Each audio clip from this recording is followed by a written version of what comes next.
Welcome back to the Healthy Church Staff Podcast. Welcome back if you've been here before. If this is your first Healthy Church Staff Podcast, welcome. Today we're going to be talking about teamwork. Teamwork makes your church run, but is it running smoothly? We're going to talk about that.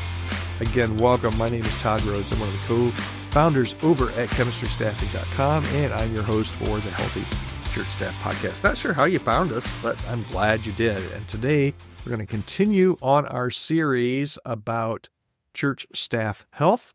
A lot of this comes out of our church staff health assessment that we did last year. We're also doing another one this year that I would love for you to take part in. It's absolutely free, and I'll give you some instructions a little bit later on in the podcast. But today we're going to talk about teamwork.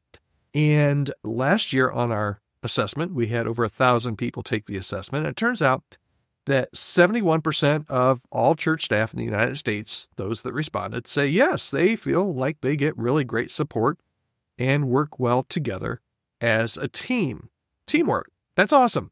But what about the other 29%? Let's make your church a team that everybody wants to be on. All right, so let's break it down the numbers. 71% say that they feel like, yeah, there's really good teamwork at the church, within their staff and within the leadership, and that's really good. That's 7 out of 10, right? But 11% say that they don't. There's not good teamwork, and that's still a lot of people that are feeling left out. And plus, there's almost 1 in 5, 18% that are unsure, and we can work with that. I'll give you some ideas here in a second on how to work with that. But let's first look at the positive responses. 71% of your staff, if your staff is typical. Some church staffs are going to be really good in the teamwork area. Some are going to be kind of a dumpster fire in the teamwork area. But on average, 71% are positive. Yeah, there is good feedback. That's something to celebrate. Celebrate those wins. Reward your team publicly. Always remind folks why working together makes a difference to the mission. Some churches do that really well. Others need some help. So let's talk about how we can help those that either feel neutral in the whole teamwork area or feel like that, no, we really need to work on teamwork. Let's talk about the 11% that feel disconnected. And these are the people that really need your attention. Why is teamwork just not clicking for them? It could be a number of different reasons. It could be that, number one, they're not a team player and they don't like to work on a team. They're individualistic. They like to work in their silos. And when asked the question, they just said, no, we're not a team because I don't like to work on a team. Those kind of people are rare, but there are some of those.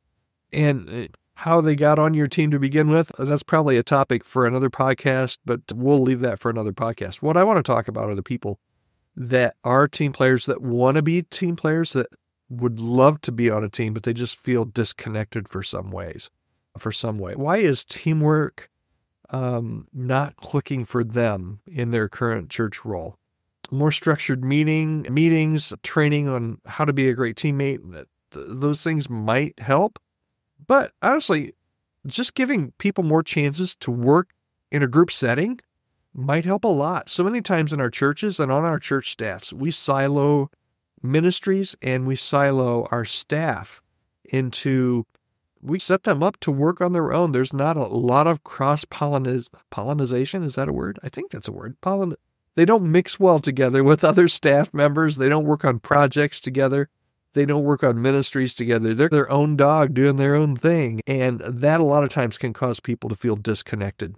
So if you're the leader of a staff, really dig in and find kind of those areas, those siloed people that maybe they like to work alone, but maybe they like to work on a team. And if they want to work on a team and they don't feel like they are on a team, those people just could be kind of dying on the vine. Those are the people that you really need to zone in on. Find the people that feel like they're just not connected to a team. But let's talk about the middle group too, because there's that neutral group that's 18%. That's almost a fifth of most church staffs that just some days maybe they feel like there's good teamwork and they're part of a team. Other days they're like, no, they feel isolated and alone.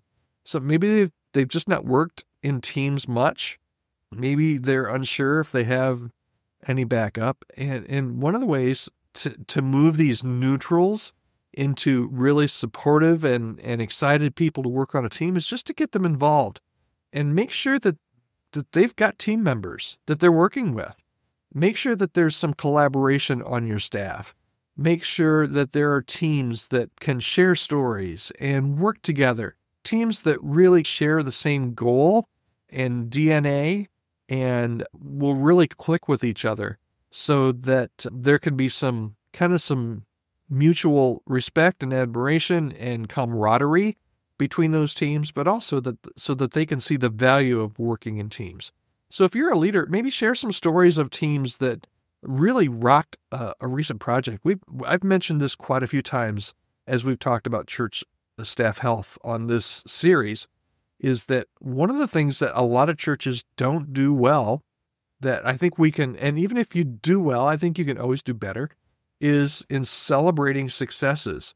Share stories of how teams of people or collaborations of a couple people on your team just really rocked a project recently. So many times we get a win and we just move on and look for the next win, and we don't ever take time to celebrate it or even publicly give a pat on the back.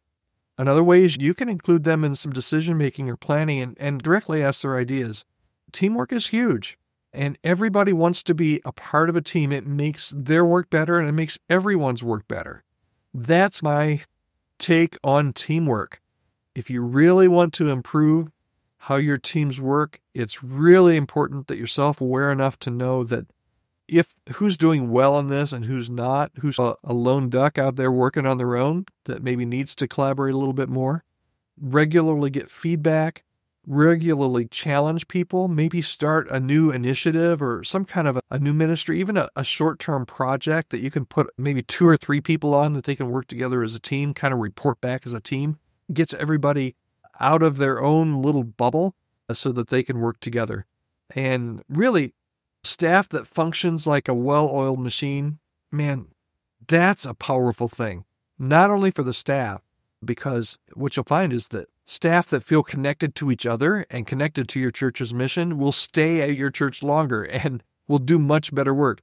And the end result is your church is going to thrive if you can get people to really work on teams and feel like they've got a good sense of teamwork.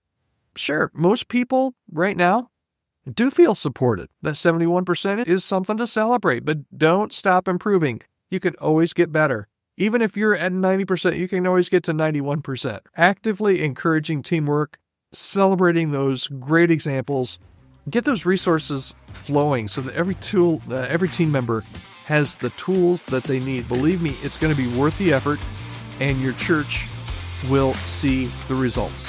Okay, thanks for listening today. I want to encourage you, if you have not taken the 2024 Church Staff Health Assessment, we ask you about 50 questions about how you're doing on your staff. We'll give you a report after that. It's absolutely free, and you can take it right now. It's open just for a few more days, actually, over at churchstaffassessment.com. And if you have anything that you would like to tell me, I read every email that comes in. You can reach me anytime at podcast@chemistrystaffing.com. Thanks so much for listening. We will be back tomorrow right here on the Healthy Church Staff Podcast.